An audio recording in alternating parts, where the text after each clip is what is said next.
maximum occurred on October 1st. The minimum temperature for the period was...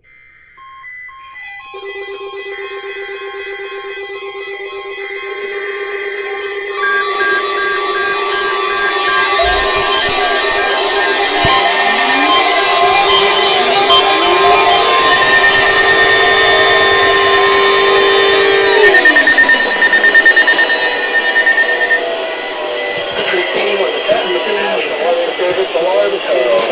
During potentially dangerous weather situations, especially with receivers are automatically activated for warning of the impending hazard. Tests of these receivers by the system are normally conducted by the National Weather Service every Wednesday between 11 a.m. and noon. When there is a threat of or expecting severe weather in the area on Wednesday, the test will be postponed until the next available good weather day.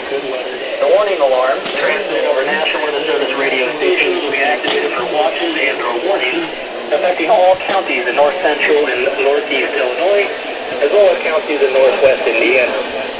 The reception of this broadcast and the alarm tone will vary at any